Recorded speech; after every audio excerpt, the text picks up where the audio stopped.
A new beginning. Luna, the scruffy terrier mix, had been with them for 6 months.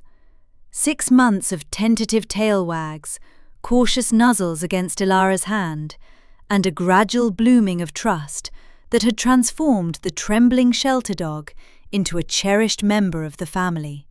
Her greatest affection, however, was reserved for baby Leo. From the moment Leo arrived home, a tiny bundle of cooing sounds and impossibly soft skin, Luna had taken on a new role. Guardian. She'd lie under his crib, a furry shadow, her brown eyes tracking Ilara's every move as she changed diapers or hummed lullabies. Tonight, the quiet hum of the baby monitor had been a comforting constant.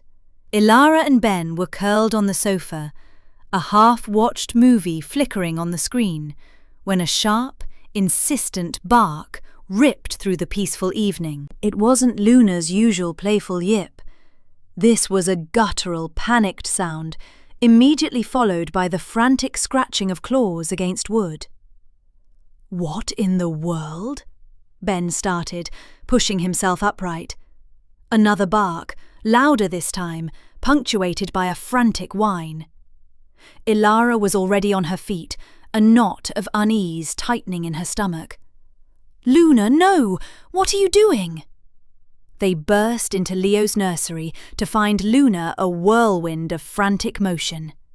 She was standing on her hind legs, front paws scrabbling at the side of the crib, her barks now a continuous, desperate plea. Her gaze was fixed on Leo, a tiny form nestled amongst the blankets. "Luna, get down!" Ben commanded, but the dog ignored him, her intensity unwavering. Ilara reached the crib first, her heart lurching as she looked down. Leo was pale, his small chest heaving with silent, struggling breaths. A faint, wheezing sound accompanied each shallow inhale. He wasn't crying, but his tiny hands were balled into fists, trembling. "Ben, something's wrong!" Ilara's voice was a choked whisper, fear clawing at her throat.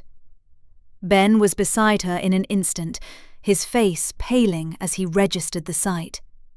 Without a word, he scooped Leo into his arms, the baby's laboured breathing alarmingly clear in the sudden silence that had fallen, broken only by Luna's soft, urgent whines.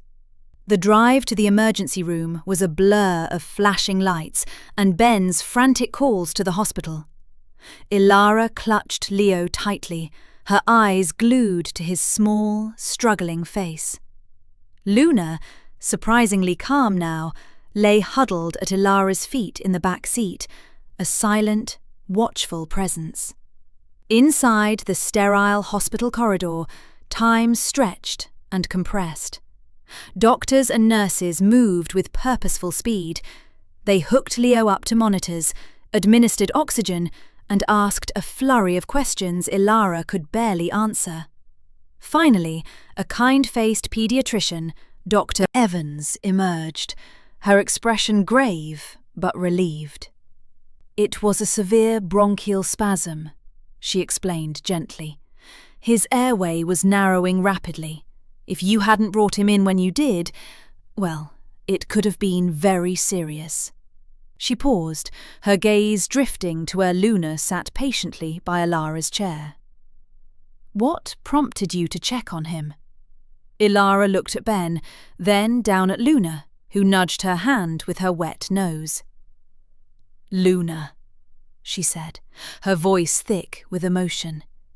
"She wouldn't stop barking. She scratched at the crib until we woke up." Dr. Evans smiled, a genuine warmth in her eyes. "It seems you have a very special guardian angel then. She saved his life." Back home, Leo slept peacefully in his crib, the soft hum of the oxygen machine a reassuring counterpoint to the quiet night. Ilara and Ben sat by his side, their hands clasped. Luna lay under the crib, her head resting on her paws, a picture of contented vigilance. Ben reached down, stroking Luna's fur. She licked his hand, then looked up at Ilara, her brown eyes full of an unspoken understanding. Their rescue dog hadn't just found a home, she had found her purpose.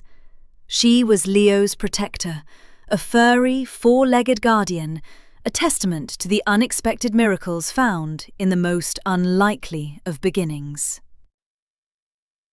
Buster's arrival. The digital clock on the microwave glowed 3 a.m. Ilara, still wired from the ER visit, stared at the ceiling. Ben's soft snores were a stark contrast to the chaotic hours they'd just endured.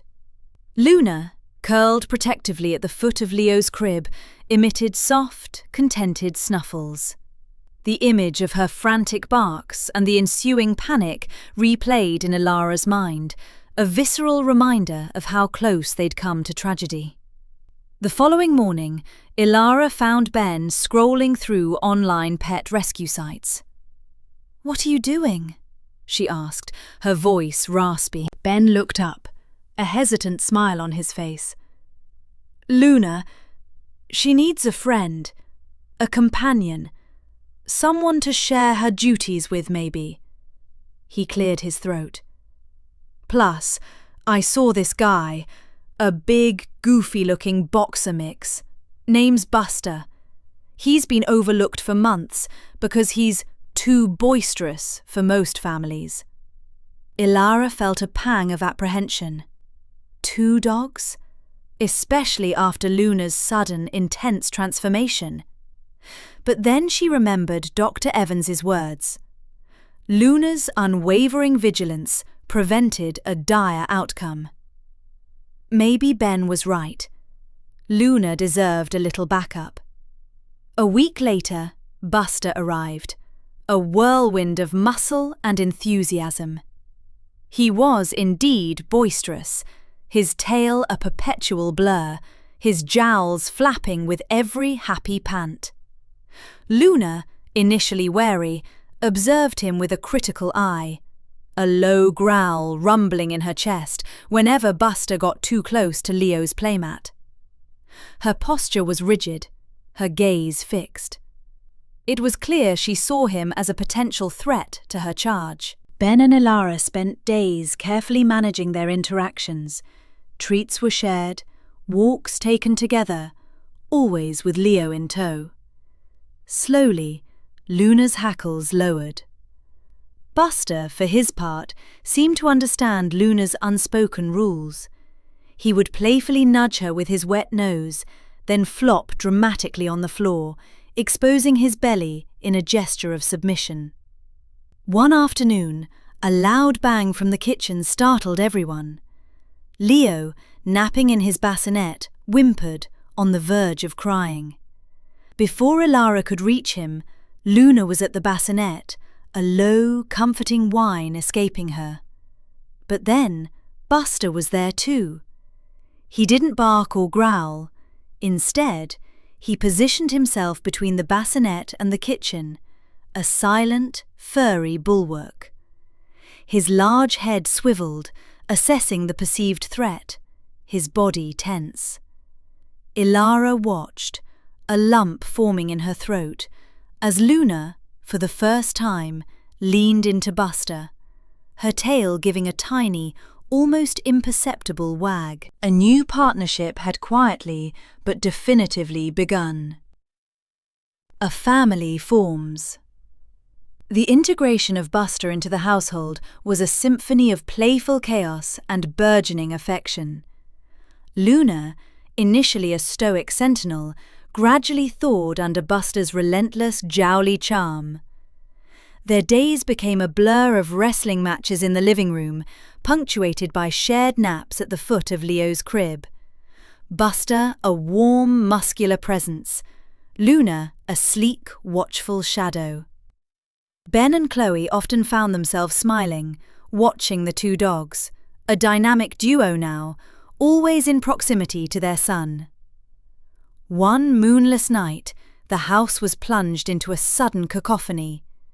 Buster's deep, resonant barks ripped through the silence, followed by the frantic scratching of paws against wood.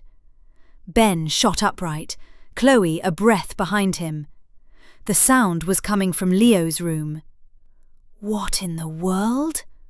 Ben muttered, fumbling for the lamp switch. They burst into the nursery. Buster was a frenzy of motion, front paws braced against the crib's rail, his head thrust towards Leo, a guttural whine vibrating in his chest.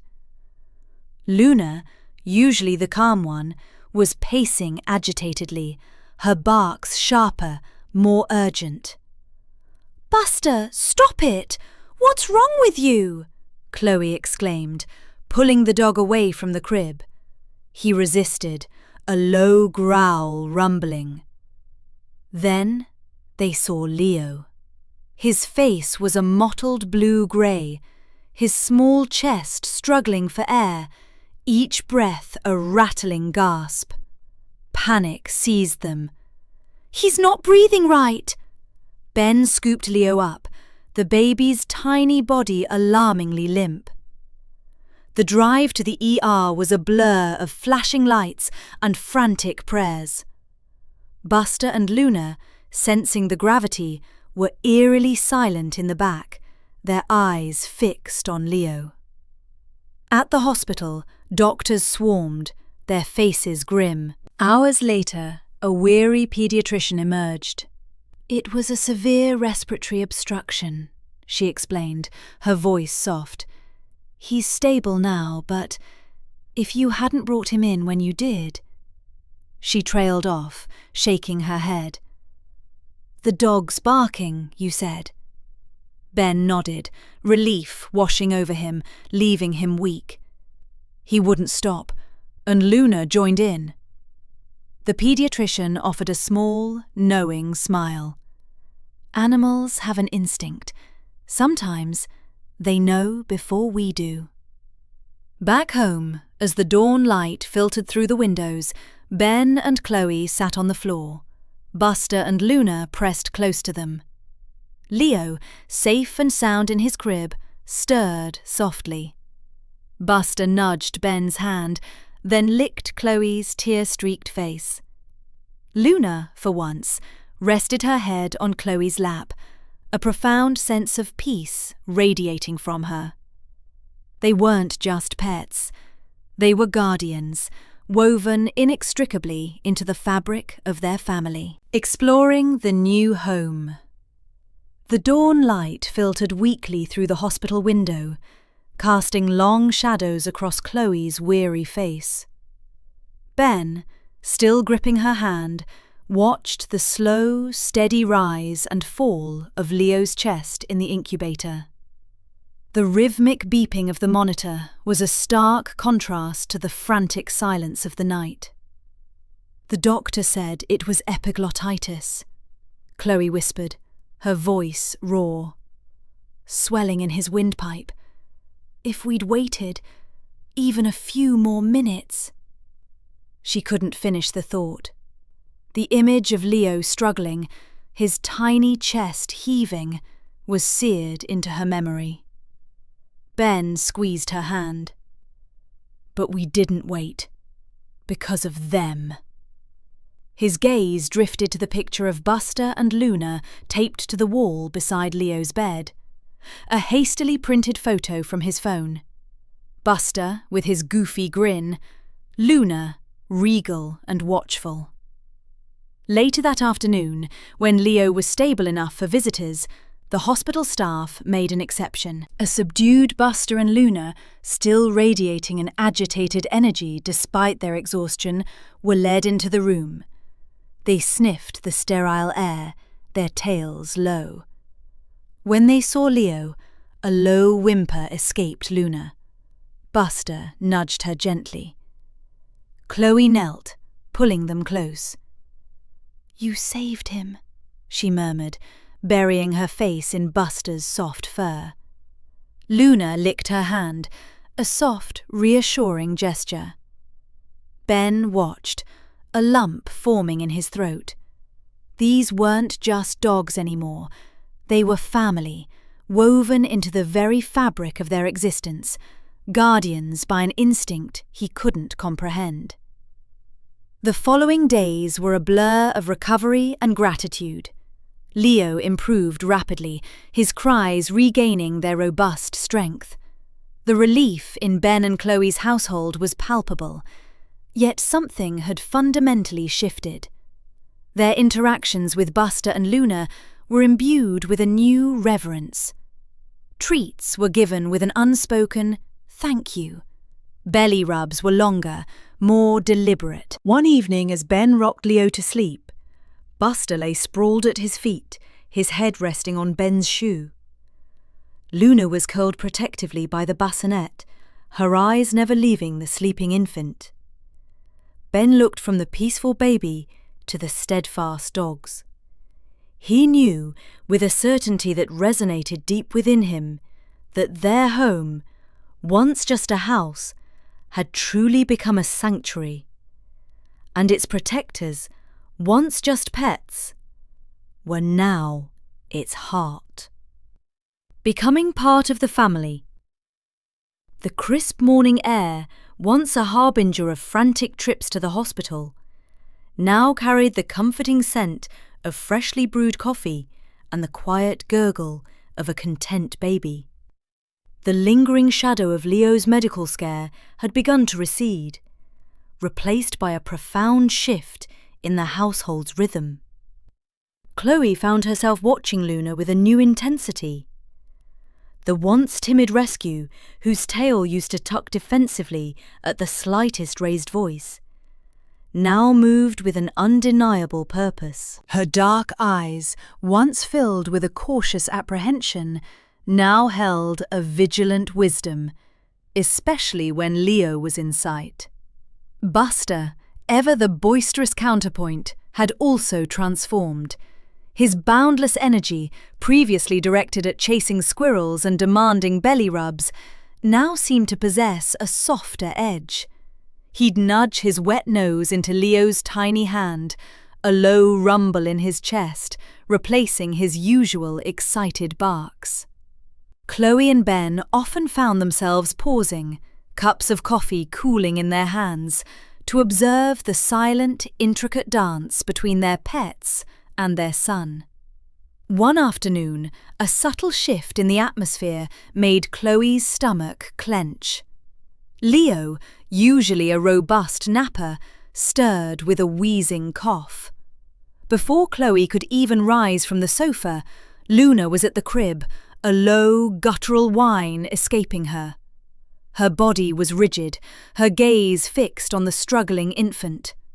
Buster, sensing the urgency, let out a sharp, insistent bark, a sound unlike his usual playful yaps. Ben, emerging from his home office, heard the commotion.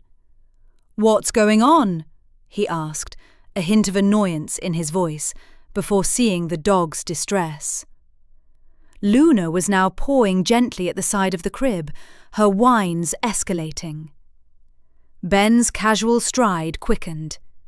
He reached the crib just as Leo's breathing became ragged, a desperate gasp for air. "He's struggling again!" Chloe cried, her voice trembling. The memory of the epiglottitis, of Leo's near-silent struggle, flashed before them. This time, however, they had the dogs.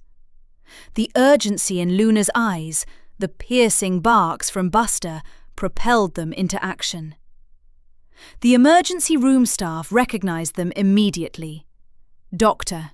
Evans, her brow furrowed with concern, confirmed it was another respiratory infection, severe enough to warrant immediate admission. "You caught it early," she said, her voice grave. "That's crucial with these little ones."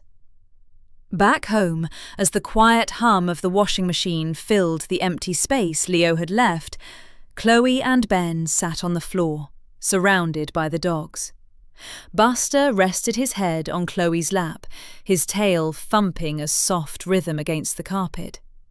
Luna, however, remained vigilant, her eyes fixed on the door, as if expecting Leo to appear at any moment. The silence was heavy, but it was a silence infused with a profound realization.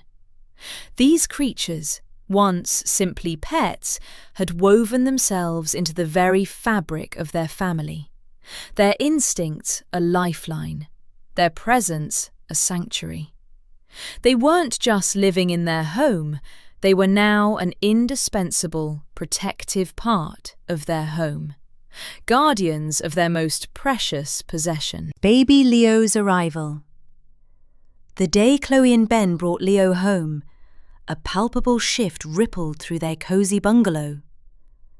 The air, once filled with the comfortable clatter of 2 adults and 2 dogs, now hummed with a delicate, unfamiliar energy. Luna, usually a creature of quiet routine, positioned herself near the bassinet the moment it was assembled. Her amber eyes, typically soft and unassuming, held a new, unwavering focus. She watched Ben carefully place the tiny bundle inside, her ears swiveling with every soft coo and sigh from the infant.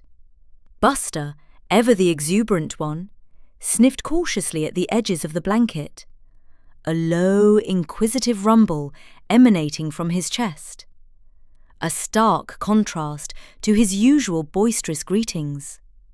Chloe, exhausted but radiant, smiled at their dogs. "They know, don't they?" she murmured to Ben, who was already captivated by their son's miniature hand gripping his finger. Over the next few weeks, the dogs adapted to the rhythm of new parenthood with surprising grace. Buster, after his initial curiosity, seemed to grasp the fragility of the new arrival, his playful nips replaced with gentle nudges of his wet nose against Chloe's leg when she held Leo. Luna, however, underwent a more profound transformation. She became Leo's shadow, a silent sentinel always within earshot. If Leo whimpered, Luna's head would snap up, her gaze fixed on his crib.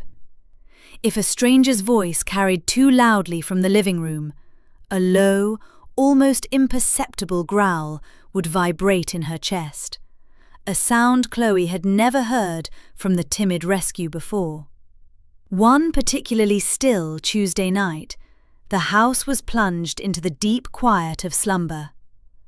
Suddenly, a frantic scratching erupted from the nursery, followed by a series of sharp, insistent barks. Chloe jolted awake, Ben a beat behind her. "Luna, what in the world?" Ben grumbled, already halfway to the nursery, expecting to find an overturned toy or a misplaced blanket. But Luna wasn't at the door. She was standing on her hind legs, front paws scrabbling desperately at the bars of Leo's crib, her barks ragged with an urgency that sent a chill down Chloe's spine. Buster, usually the first to join a ruckus, stood a few feet back, a low whine escaping him, his tail tucked. Chloe reached the crib first, her heart pounding. Leo's face was beet red, his tiny body writhing, and a faint, alarming, wheezing sound escaped his lips. He wasn't crying, he was struggling. "Ben, he's not breathing right!" Her voice was a strangled whisper. Ben, his face now pale, scooped up their son. The wheezing intensified, a terrifying sound in the silent house. "Hospital, now!"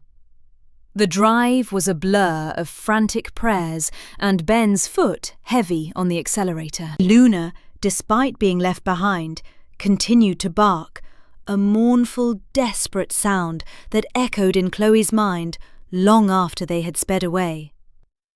At the hospital, a flurry of activity surrounded Leo. Doctors and nurses moved with swift, practiced efficiency. After what felt like an eternity, a paediatrician, Dr. Evans, approached them, a relieved smile softening his features. "He's stable now," he said. The words a balm to their raw nerves. "It was a severe bronchial spasm, very serious for an infant. Good thing you got him here so quickly." He paused, looking at them intently. "Honestly, another few minutes, and it could have been different." Chloe's vision blurred with tears of relief and a sudden, overwhelming realization. "It was Luna," she choked out.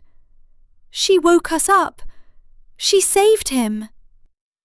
Back home, as the first rays of dawn painted the sky, a quiet understanding settled over the family. Luna, curled protectively at the foot of Leo's bassinet, looked up as Chloe approached. Chloe knelt, pulling the dog close, her fingers threading through Luna's soft fur. "Thank you, girl," she whispered, her voice thick with emotion. Ben joined them, placing a hand on Luna's head, his gaze meeting Chloe's. In that moment, Luna and Buster weren't just pets, they were guardians, indispensable members of their family, their loyalty and love now etched into the very fabric of their lives.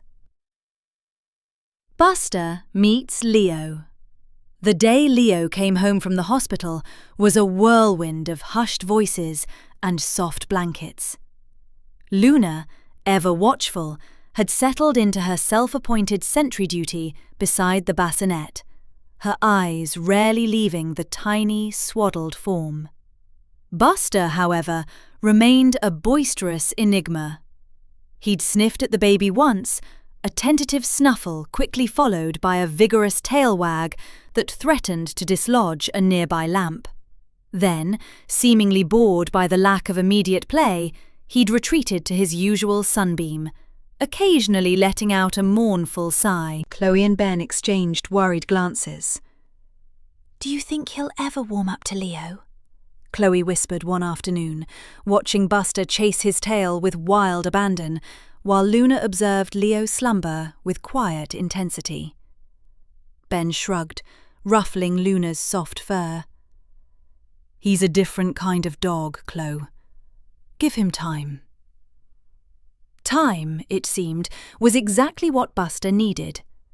The next evening, as twilight painted the nursery walls in muted blues and greys, Buster padded in. He didn't race, he ambled, a rare gentleness in his usually clumsy gait. Luna, her ears perked, watched him approach the bassinet. Buster sniffed the air, a low rumble emanating from his chest. Not a growl, but something akin to a satisfied hum. Then, with surprising delicacy, he licked Leo's tiny hand, a wet, warm caress that made the baby stir. Leo's eyes, still hazy with newborn unfocusedness, blinked open. He let out a small, gurgling sound. Buster's tail, which had been swaying almost imperceptibly, now thumped a rapid rhythm against the floor. He nudged his head against the bassinet, a soft whimper escaping him.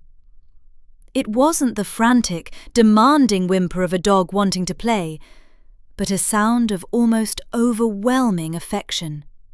Luna, witnessing this quiet communion, let out a soft sigh, a sound of acceptance and, perhaps, relief. From that moment on, Buster's approach to Leo was transformed. He became the baby's shadow, a furry, four-legged sentinel whose boisterous energy had found a gentle focus. His playful nips were reserved for Ben's ankles, his loud barks for the mailman. Around Leo, Buster was a study in controlled enthusiasm, a giant, fluffy guardian whose love was as boundless as his energy, a perfect counterpoint to Luna's stoic devotion. The sanctuary was complete. Parental concerns. The initial months with Leo were a joyous, albeit exhausting, whirlwind for Michael and Sarah. Amidst the late-night feeds and endless diaper changes, Luna and Buster had seamlessly adapted to their new family dynamic. Luna remained a quiet, watchful presence, often found curled beside Leo's bassinet, her gentle purr a constant, soothing thrum. Buster, in contrast, was a boisterous bundle of affectionate nudges and eager yaps, always ready to bestow a slobbery kiss on Leo's tiny hand or foot. Their owners often joked that the dogs embraced their roles with a seriousness that outshone their own. One particularly balmy evening, an unsettling quiet descended upon the house.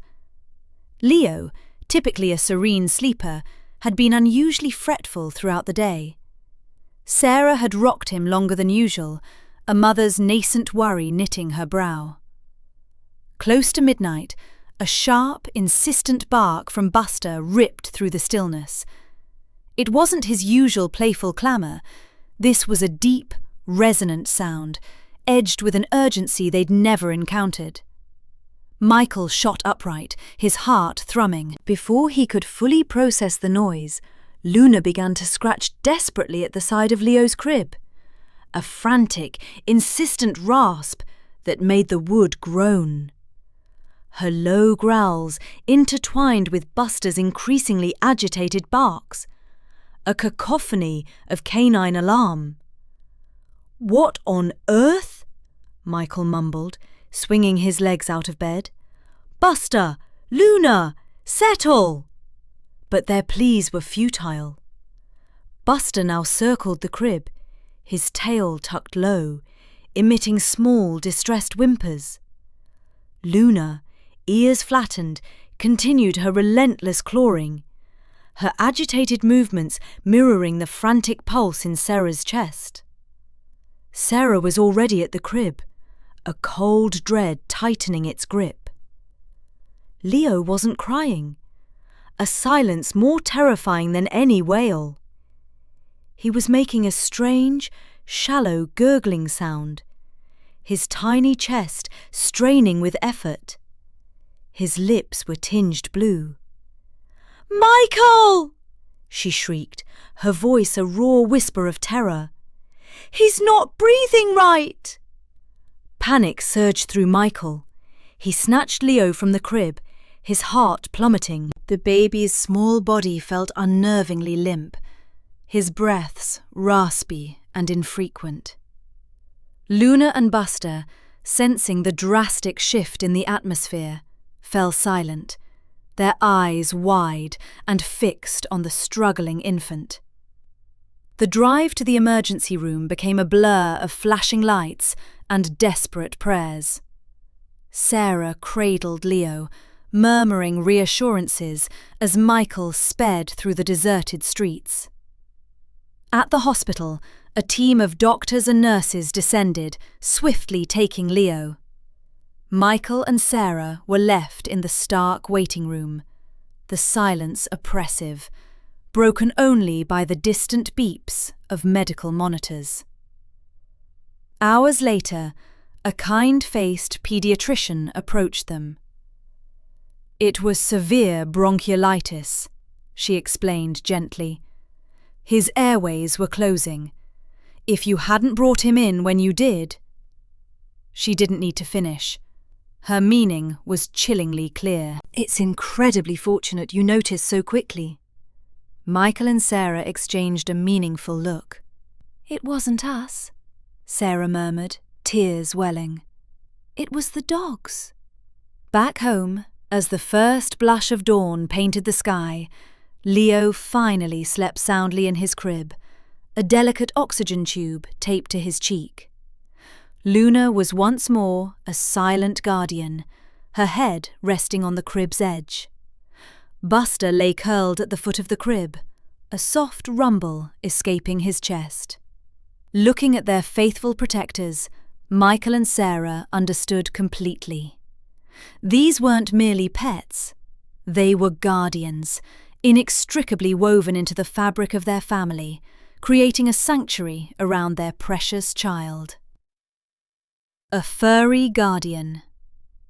The memory of Leo's blue lips and the frantic rush to the ER was etched into Sarah and Michael's minds, a stark reminder of how fragile life could be. The doctors had been unequivocal. Buster's alert, coupled with Luna's relentless insistence, had bought them precious minutes, possibly hours, that saved their son. From that day, the dogs weren't just pets. They were integral members of the family, their presence a comforting, ever-vigilant hum in the background of their lives. But Leo, it turned out, had a knack for finding trouble. A few months later, still recovering from the bronchiolitis scare, a new threat emerged. A sudden, inexplicable fever that spiked alarmingly one afternoon. Sarah, already on high alert, noticed Leo's eyes were glassy, his movements sluggish. She took his temperature, and the reading sent a fresh wave of panic through her. "Michael, it's 103.5, she called out, her voice tight with worry. Before Michael could even respond, Luna was already at the crib, a low, guttural growl rumbling in her chest. She nudged Leo's tiny hand with her nose, then looked up at Sarah, her golden eyes wide with a familiar urgency. Buster, usually the more boisterous of the two, stood stiffly beside her, his tail uncharacteristically still, his gaze fixed on the baby. The air in the nursery crackled with their unspoken alarm. "He's burning up," Michael said, placing a hand on Leo's forehead. The heat radiating from his skin was palpable. "We need to get him to the doctor, now." As they bundled Leo into the car seat, Luna whined softly, trying to block their exit from the house. It was as if she understood the gravity of the situation and wanted to personally ensure Leo's safe passage. Buster, for his part, kept nudging Sarah's leg, a silent plea for reassurance. At the paediatrician's office, the diagnosis was a frightening one: bacterial meningitis. The doctor commended their swift action, noting that with infants, every hour counted. "The fact you caught this so early is truly remarkable," she said, her expression serious. "Timely intervention is critical for a full recovery."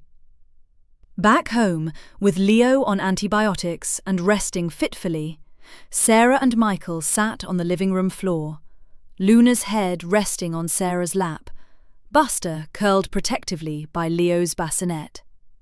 The relief was overwhelming, but so was the realization. "They knew again, didn't they?" Michael murmured, stroking Luna's soft fur. "Before we even did." Sarah nodded, a tear tracing a path down her cheek. "They're more than just dogs, Michael. They're his guardians. Our furry, barking, scratching angels." Luna let out a soft sigh, her eyes never leaving the bassinet.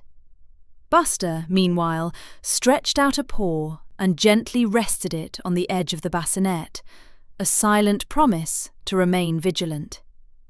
In their presence, Leo, and indeed their whole family, felt safe. The night alarm. The digital clock on Sarah's nightstand glowed 3:17 a.m. A low, insistent whine, followed by the soft thump of a tail against wood, pulled her from a fitful sleep. It was Luna, nudging the bedroom door open with her nose. Sarah groaned, pulling the duvet higher. "Not tonight, girl," she mumbled, her voice thick with sleep. Usually Luna's nocturnal stirrings meant a trip to the yard, but the whine escalated into a series of sharp, distressed barks that vibrated through the quiet house. Michael stirred beside her, a grumble escaping his lips. "What in the world?" Before he could finish, Buster, who usually slept through a hurricane, let out a deep, resonant bark, Not his usual playful yips, but a sound laced with an urgency Sarah had only heard once before. The night Leo's breathing turned shallow. He wasn't at the bedroom door, though. His barks were coming from the nursery. A cold dread seeped into Sarah's bones, chasing away the remnants of sleep. She was out of bed in an instant, Michael right behind her. They burst into Leo's room. Luna was standing on her hind legs, front paws scrabbling desperately at the bars of the crib, a frantic whimper escaping her throat. Buster, a mountain of fur, stood sentinel beside her, his usually jovial expression replaced by a rigid stillness, his gaze fixed on the crib. "Leo?" Sarah whispered, her voice trembling as she reached for the crib railing. Leo was limp, his skin an alarming shade of pale, his breathing a faint, shallow whisper that barely stirred the air. His tiny body felt cold to the touch, and his eyes, when she managed to pry them open, were unfocused and distant. Panic seized Sarah's throat. Michael, his face ashen, fumbled for his phone, his fingers shaking as he dialed 911. The next few hours blurred into a frantic montage.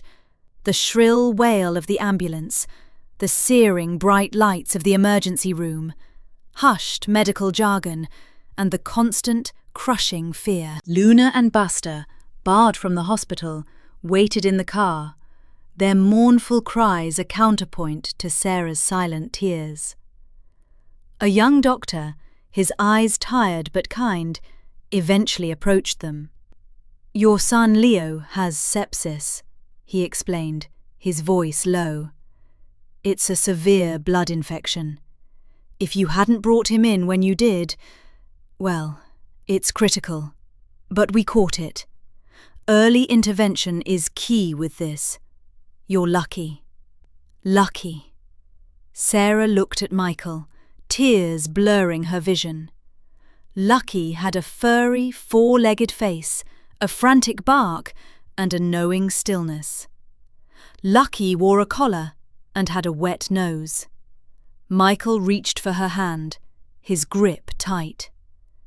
"It wasn't luck, Doctor," he said, his voice thick with emotion. "It was Luna and Buster." The shrill, insistent barking of Luna, quickly joined by Buster's deeper, more frantic cries, ripped through the quiet of Sarah and Michael's slumber. It wasn't their usual playful yaps for a morning walk, nor the excited barks greeting a visitor. This was a sound etched with an urgency that seized them instantly. Sarah's eyes, heavy with sleep, snapped open. Michael, already halfway out of bed, fumbled for the lamp switch. A harsh glow flooded the room, illuminating the two dogs at Leo's crib, their tails rigid, their gazes fixed on the tiny form within. Luna, usually so reserved, was now a whirlwind of motion. She scratched vigorously at the wooden bars, a low growl rumbling in her chest, her small body trembling with an intensity Sarah had never witnessed. Buster, typically the boisterous one, was surprisingly subdued, his barks guttural, his ears flattened against his head in a posture of acute distress. "What is it, guys?" Michael mumbled, still groggy, but a chill was already creeping down his spine. He knelt by the crib, trying to peer past the frantic dogs. "What's wrong with Leo?" As he leaned closer, the faint, shallow sound of Leo's breathing reached him. It was a wheezing, laboured noise, barely audible, yet profoundly alarming. Michael's hand shot out, touching Leo's forehead. It was burning. A cold dread gripped him. He scooped up his son, Leo's tiny body feeling unnervingly limp in his arms. The baby's lips were a faint blue, his small chest struggling with each desperate breath. "Sarah, call 911. It's Leo. He's not breathing right." Michael's voice was a ragged whisper of terror. Sarah, already dialing, her fingers fumbling with the phone, glanced at the dogs. Luna had stopped barking, her intelligent eyes locked on Leo, a silent plea in their depths. Buster nudged Michael's leg, a soft whine escaping him, as if offering comfort, or perhaps a silent apology for the terror he had just instilled. The frantic warning had been a desperate cry for help, a desperate plea for the life of the tiny human they had sworn to protect. The paramedics arrived swiftly, their movements precise and efficient. They worked around Michael, who clutched Leo tightly, his own heart pounding a frantic rhythm against his son's frail chest. Sarah, pale and trembling, watched as they administered oxygen, their grave expressions mirroring the fear that was consuming her. As they wheeled Leo out on a small stretcher, the dogs, ever vigilant, tried to follow, whimpering softly until Sarah gently held them back. The silence they left behind in the suddenly too large house was deafening, punctuated only by the frantic beat of Sarah and Michael's own hearts. At the hospital, the sterile scent of disinfectant hung heavy in the air, a stark contrast to the overwhelming scent of fear and hope that clung to them. Hours later, a weary doctor emerged, his face etched with relief. "It was sepsis," he explained, his voice low. "A severe bacterial infection. If you hadn't brought him in when you did, he might not have made it. You caught it just in time." Michael looked at Sarah, then back at the dogs, who were patiently waiting by the hospital door, their eyes fixed on the entrance to the recovery room. "It wasn't us," Michael whispered, his voice thick with emotion. "It was them, Luna and Buster." He knelt, burying his face in Luna's soft fur, then in Buster's shaggy coat. "They saved him."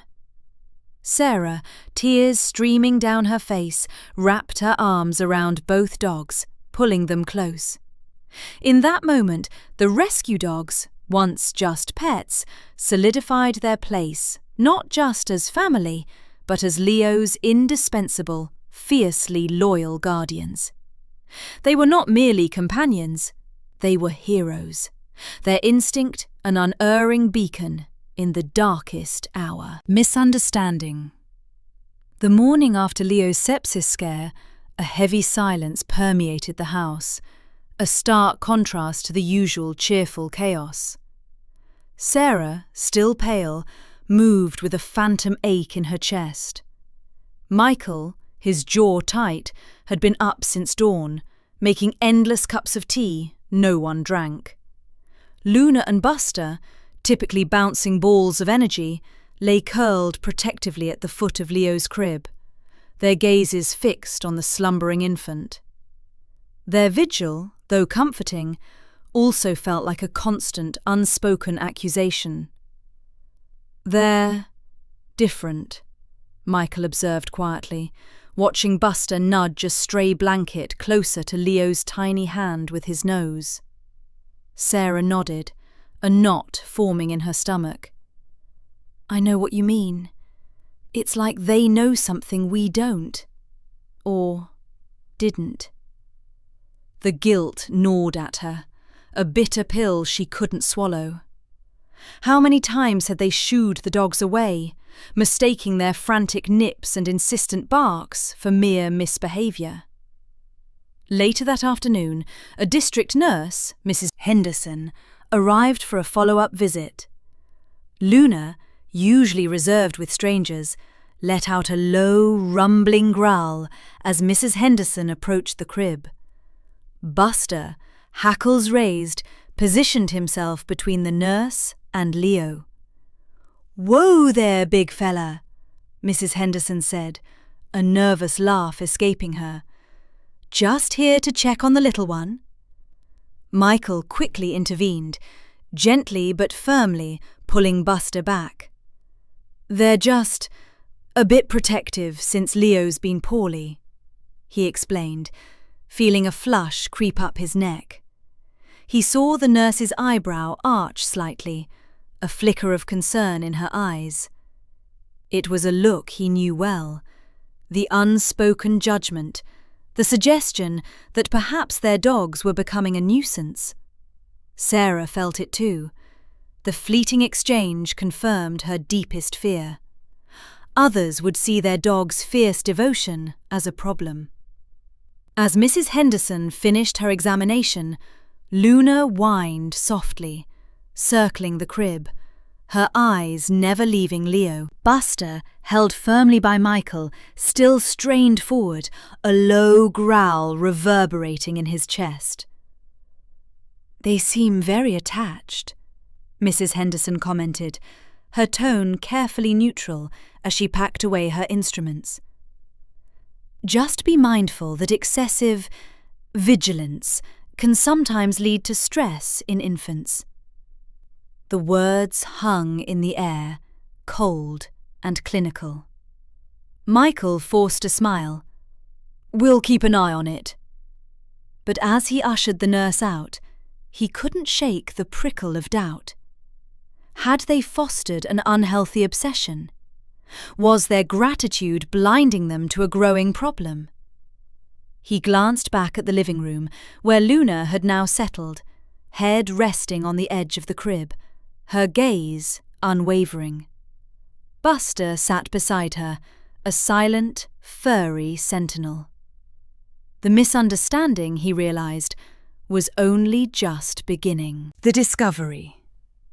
The district nurse's words, though delivered with professional detachment, had burrowed deep, leaving a raw, exposed nerve.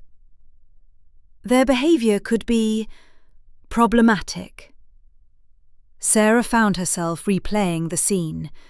Luna, a low growl rumbling in her chest, positioning herself between the nurse and Leo's crib. Buster's hackles raised, a silent, unwavering sentinel. It wasn't aggression, not truly, but an intensity that bordered on fierce. That evening, the silence in the house felt heavy, punctuated only by Leo's soft coos from the nursery. Michael, usually quick to dismiss anxieties, was unusually quiet, his gaze often drifting towards the closed nursery door. Sarah watched him, a knot tightening in her stomach. Do you think she's right?" He sighed, running a hand through his hair. "I don't know, Sarah. Every time something's happened, they've been there. Before us." His voice was low, tinged with a guilt that mirrored her own. They had, admittedly, scoffed at Luna's early whimpers, dismissed Buster's insistent nudges. Now, the memory of those moments felt like a betrayal. Later, long after Leo was asleep, a new sound permeated the quiet. A faint, persistent scratching at the nursery door. Then, Luna's soft, urgent whine. Sarah and Michael exchanged a look, a flicker of unease passing between them. This wasn't their usual nocturnal patrol. Michael rose first, a hesitant dread in his posture. As he neared the door, Luna whimpered again, a more insistent, distressed sound, followed by Buster's deeper, grumbling bark. The scratching intensified, a frantic rhythm against the wood. Pushing the door open, Michael peered into the dim room.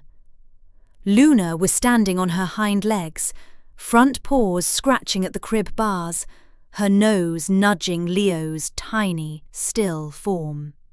Buster paced agitatedly at the foot of the crib, his gaze fixed on the baby. It wasn't the usual playful attention. There was an undeniable urgency in their movements. Sarah, now beside Michael, saw it too. A chilling recognition.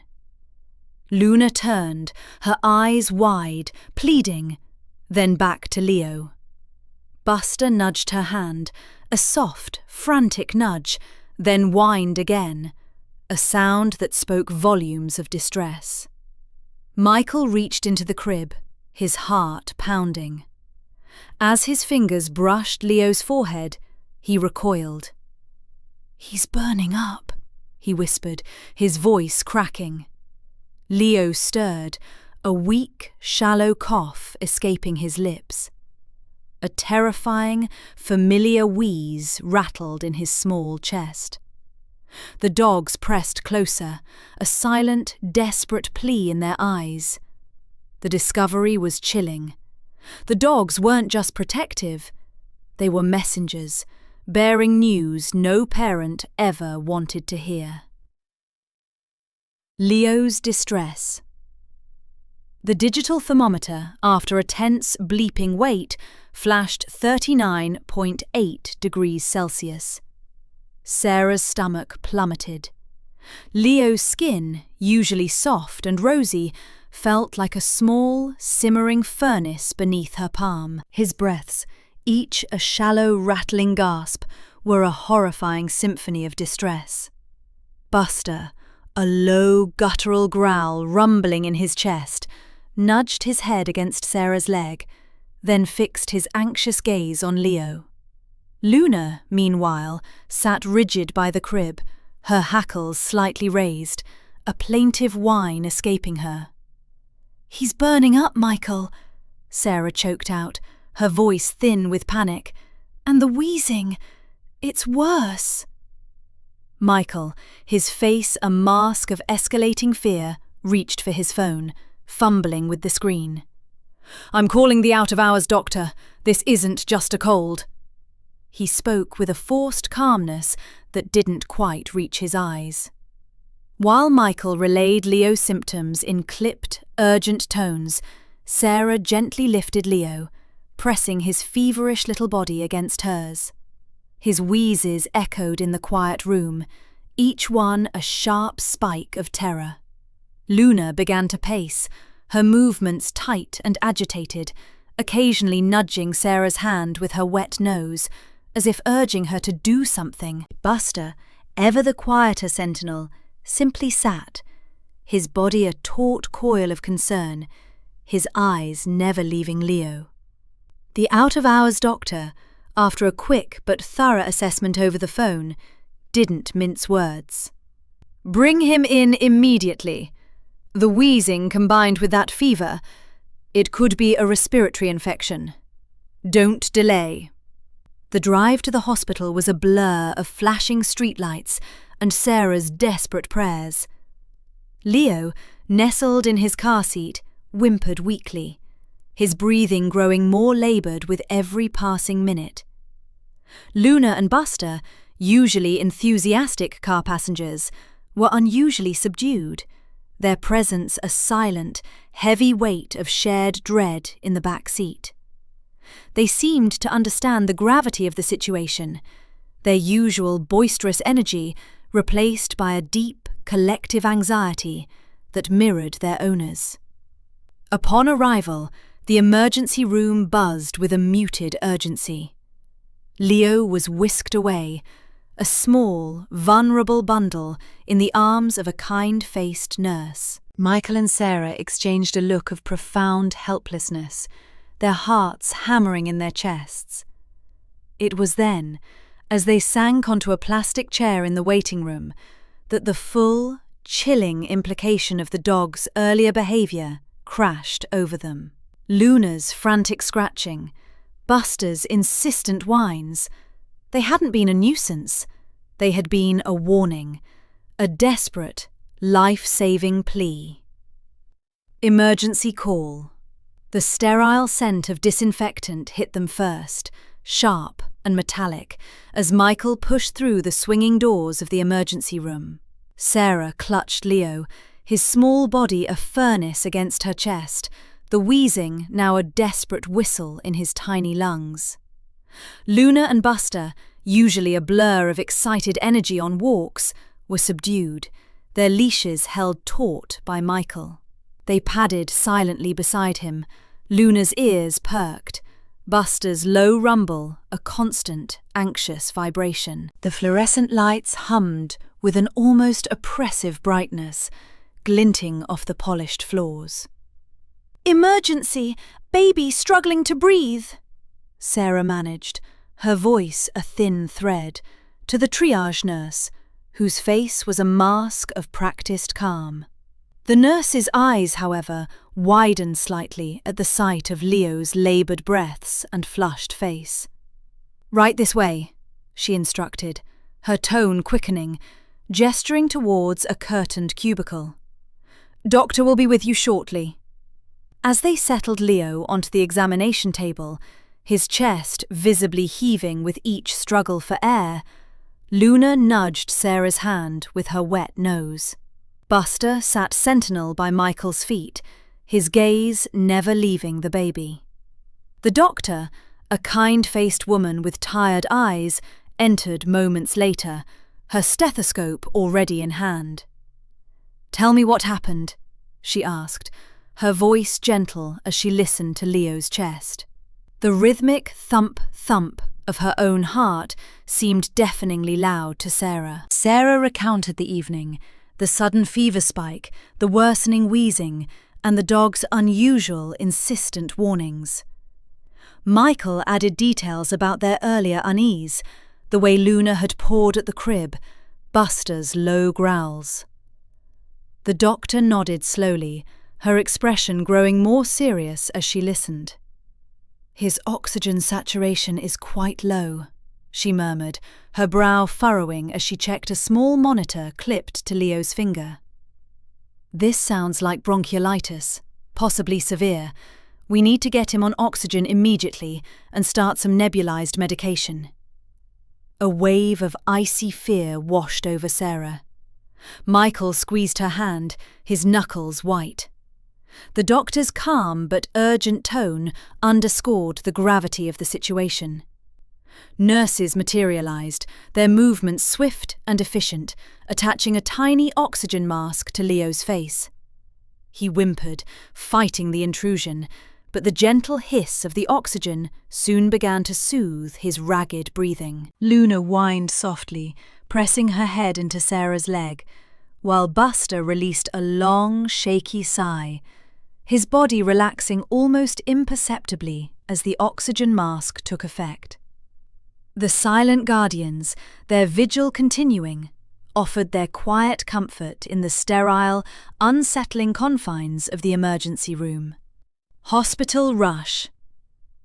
The fluorescent lights of the emergency room corridor hummed, a stark contrast to the urgent silence that had filled Michael and Sarah's car.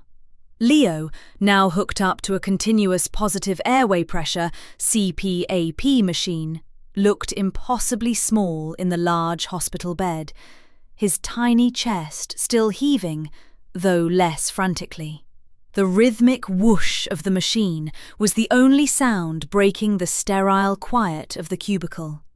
A sound that brought a fragile sense of relief mixed with profound dread. Luna lay curled tightly at the foot of Leo's crib, her usually bright eyes half-lidded, fixed on the rise and fall of his chest. Buster, typically sprawling, was tucked compactly beside her, his head resting on his paws, an uncharacteristic stillness radiating from him. Their earlier frantic energy had dissipated into a watchful, almost mournful vigil. Sarah stroked Leo's forehead, her hand trembling slightly. He's going to be okay, right?" she whispered, more to herself than to Michael. Michael squeezed her shoulder, his gaze also locked on their son. "The doctor said the oxygen is helping, and the nebulizer." He paused, then looked down at the dogs. If Luna hadn't woken us. He didn't finish the thought. the unspoken horror hanging heavy in the air. A nurse entered, her movements efficient and calm, checking Leo's vitals. She smiled gently at Sarah. "He's responding well. His oxygen saturation is climbing. He's a strong little fighter." Her eyes flickered to the dogs. "They're very good with him, aren't they? We don't usually allow pets, but given the circumstances—" She trailed off, a knowing look in her eyes. The implication wasn't lost on Sarah. The hospital staff understood. Luna and Buster weren't just pets. They were integral to Leo's presence here, to his very survival. Later that evening, after the initial crisis had passed and Leo was stable enough for transfer to the pediatric ward, Michael found himself sitting on a hard plastic chair, watching Luna softly nudge Leo's hand with her nose. He remembered the doctor's words. The early intervention was critical. You got him here just in time. Just in time, because of Luna, because of Buster. Sarah, leaning against his shoulder, her exhaustion evident, reached down and gently scratched behind Buster's ears. His tail gave a single slow thump against the linoleum floor. "They knew," she murmured, her voice thick with emotion. "They truly knew." It wasn't just a physical knowledge, but something deeper, an instinct that transcended human understanding. Their perception of their dogs had irrevocably shifted. Waiting for news. The sterile scent of the hospital waiting room clung to Michael and Sarah like a shroud. Hours had bled into each other, marked only by the hushed movements of nurses and the rhythmic hum of distant machines. Michael, slumped in a plastic chair, traced the worn pattern on his jeans. Beside him, Sarah chewed on her lip, her gaze fixed on the double doors that led to the pediatric intensive care unit. Each time they swung open, a jolt of adrenaline coursed through her, only to dissipate into a fresh wave of anxiety when a doctor wasn't the one emerging. Luna lay curled tightly at Sarah's feet, a soft whine escaping her occasionally, a low counterpoint to the quiet despair. Buster, ever vigilant, sat rigid, his ears swiveling, picking up every faint sound, every distant conversation. He kept glancing at Sarah, a silent question in his golden eyes. They were both attuned to the unspoken fear emanating from their humans, their own instincts screaming for news. "I keep seeing his little chest," Sarah whispered, her voice raw. "That frantic struggle. If they hadn't—" She trailed off, unable to complete the thought.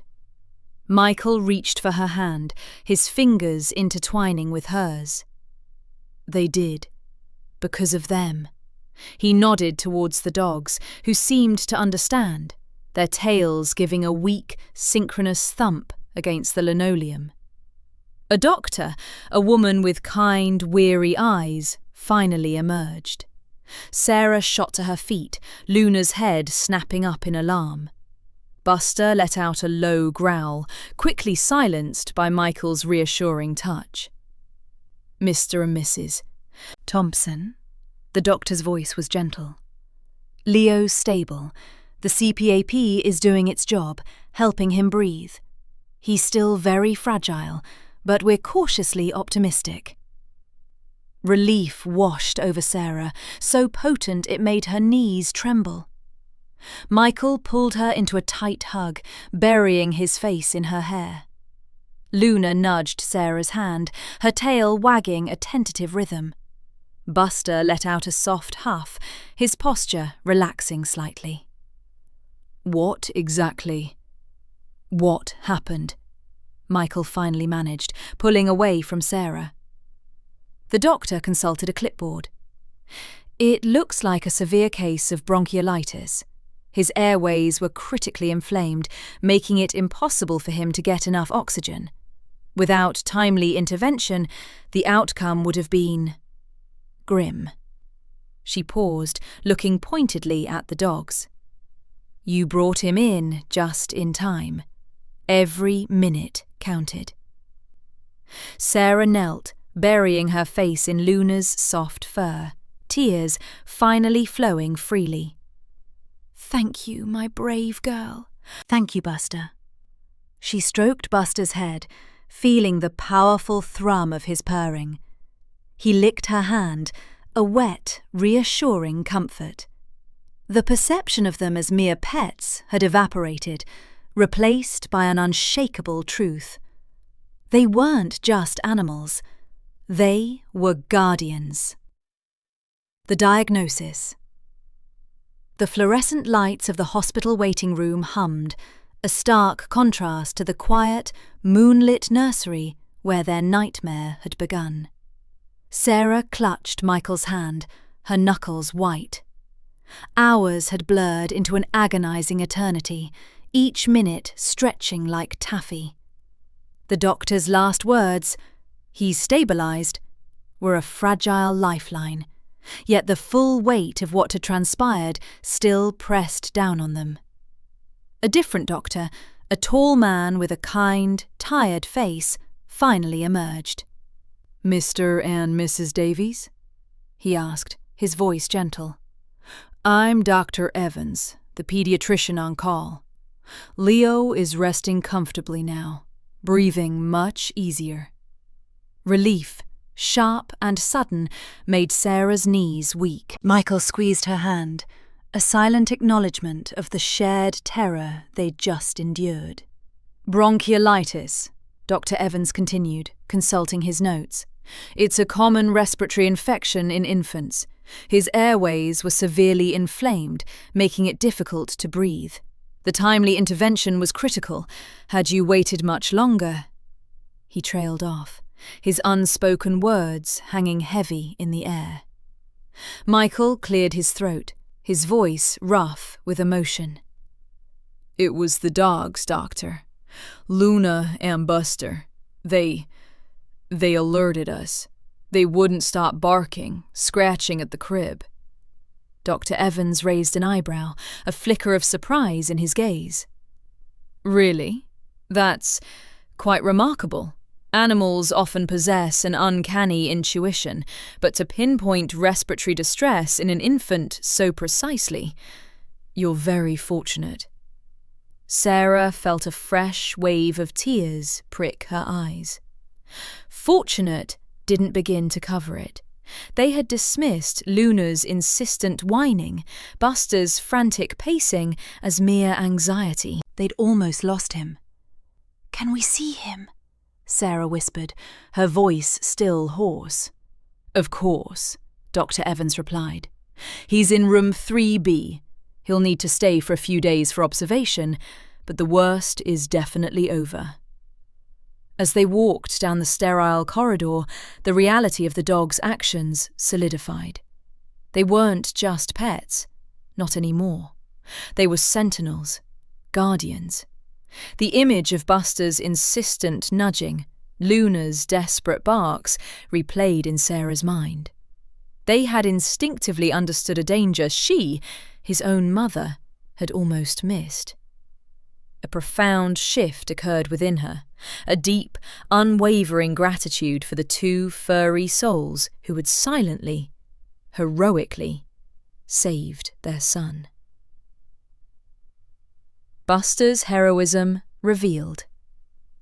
The crisp autumn air, usually a welcome reprieve, now held a biting edge for Sarah and Michael. They sat in the sterile waiting room, the fluorescent lights humming an oppressive tune. Michael's hand found Sarah's, his grip tight, as if to anchor them both against the rising tide of fear.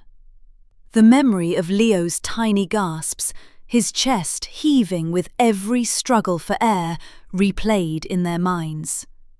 It had been Luna, a whimpering shadow at the side of the crib, who had first roused Sarah. But it was Buster, the boisterous Labrador, who had taken charge.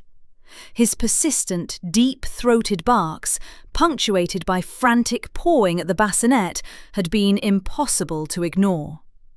Initially, Michael had been annoyed, convinced Buster was simply vying for attention, an old habit from his shelter days. "He just wants to play, Sarah. Let's just get him out of here before he wakes Leo," Michael had grumbled, still half asleep, as Buster's barks intensified, morphing into a desperate plea. But Sarah, her maternal instincts already finely tuned, felt a prickle of unease. She rose, Buster's frantic tail thumping against her leg, and peered into the bassinet. The sight of Leo's laboured breathing, his lips tinged a faint blue, had instantly banished all drowsiness. Panic, cold and sharp, had seized her. Now, as the minutes stretched into an eternity, Michael couldn't shake the image of Buster's unwavering focus. The dog hadn't stopped, not until Leo was in Sarah's arms and they were rushing out the door, Buster nudging at their heels, a silent sentinel.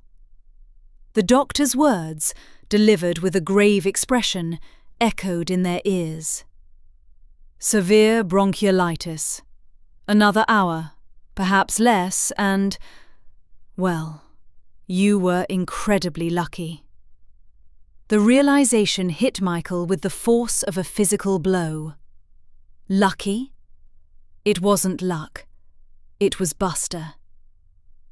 Hours later, Leo, a tiny warrior, was stable. The doctor, a kind-faced woman with tired eyes, approached them again.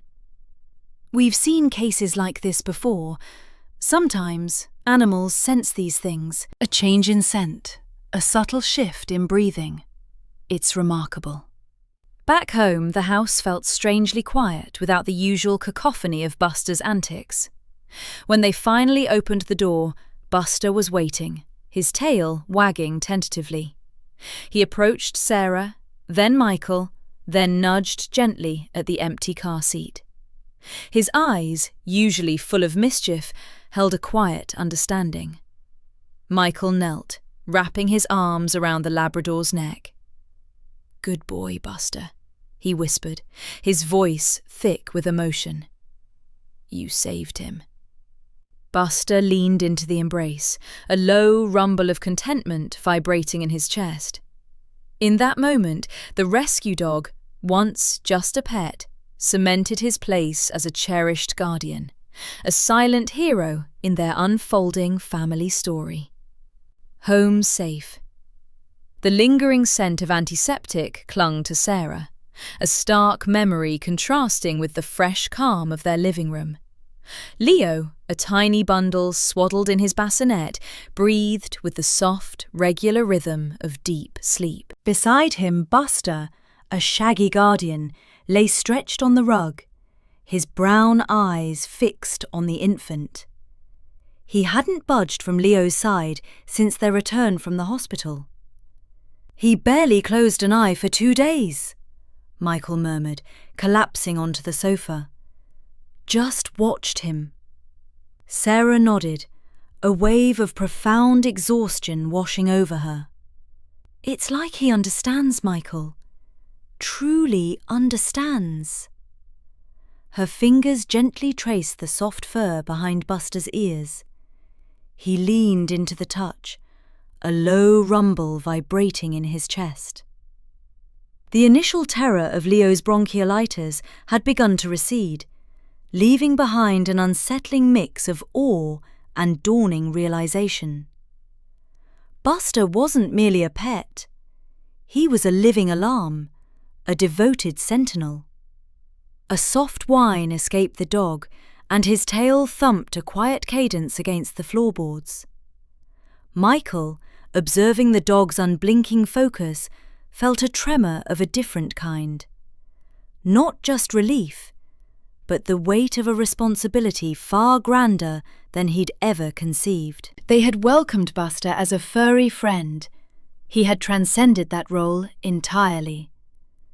Later that evening, as the house settled into the profound hush of midnight, A new, unsettling sound pierced the quiet. Not Buster this time, but Luna. A soft, persistent scratching against the nursery door, followed by a series of low, urgent whimpers. Sarah, hovering on the edge of sleep, sat bolt upright. Michael, equally startled, fumbled for the lamp switch. "Now what?" he grumbled, though a prickle of unease had already begun to spread through him. Luna's scratching intensified, a frantic scritch, scritch, scritch, echoing the frantic thumping in Sarah's chest. They exchanged a look, the unspoken question hanging heavy between them. This wasn't the playful pawing of a dog seeking attention. This was different. This was insistent. This was Luna, rarely the one to sound such a dire alarm. Michael swung his legs out of bed, his heart hammering, pulling on a t-shirt with hurried movements. "She sounds desperate," he muttered, pushing past Sarah towards the door. The sound, coupled with the vivid memory of Buster's earlier vigilance, propelled him forward. The night's quiet calm had shattered, replaced by a burgeoning sense of dread. The frantic scratching at the nursery door, coupled with Luna's low, persistent whimpers, was a sound Sarah and Michael had grown to associate with impending disaster. It was a stark contrast to Buster's calm, almost meditative watchfulness, and it chilled them to the bone. Sarah pushed herself off the sofa, her legs heavy with a renewed sense of foreboding. "What is it now, Luna?" she murmured, her voice laced with a weariness that went deeper than just lack of sleep. Luna, a blur of golden fur, nudged Sarah's hand with her wet nose, then looked pointedly at the closed nursery door, her ears flattened with an urgency that couldn't be ignored. Michael was already there, his hand hovering over the doorknob.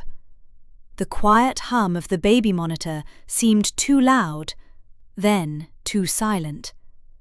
He twisted the handle, pushing the door inward. The air in the nursery was still, heavy.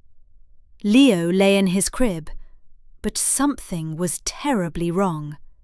His skin had a faint greyish tinge, and his breathing was shallow, almost imperceptible. A cold dread gripped Sarah's stomach, colder than any fear she'd felt before. This wasn't bronchiolitis. This was something far more sinister. Michael's face, illuminated by the soft glow of the nightlight, was a mask of terror.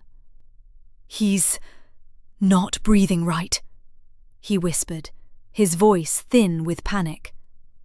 Sarah was at the crib in an instant, her hand gently touching Leo's forehead. It was burning. She felt for his pulse, her fingers trembling. It was racing, thready. "His fever's through the roof," she choked out, already pulling out her phone. "We need to go. Now." The drive to the hospital was a blur of flashing lights and frantic calls. Luna, usually rambunctious in the car, sat perfectly still in the back seat, her eyes fixed on Leo's carrier, a silent sentinel. At the emergency room, the medical team moved with a terrifying efficiency, whisking Leo away before Sarah and Michael could fully comprehend what was happening. Hours later, the doctor, a kind-faced woman with weary eyes, delivered the devastating news. "It's bacterial meningitis, complicated by early-stage sepsis. It's aggressive. If you had waited even a little longer..." She trailed off, shaking her head. "The dog's alert. It saved his life. You brought him in just in time." The words hung in the sterile air, a stark reminder of the depth of Luna's intuition. They sat in the quiet waiting room, the weight of the diagnosis heavy on their hearts, but also an overwhelming wave of gratitude washing over them. Luna, curled at Sarah's feet, stirred, then rested her head on Sarah's knee, her gaze unwavering. She wasn't just a pet, she was their son's protector, a true guardian angel. The playful, sometimes mischievous dog had transformed into a beacon of vigilance, her instincts piercing through the silence of the night to deliver a warning that had once again pulled their son back from the brink.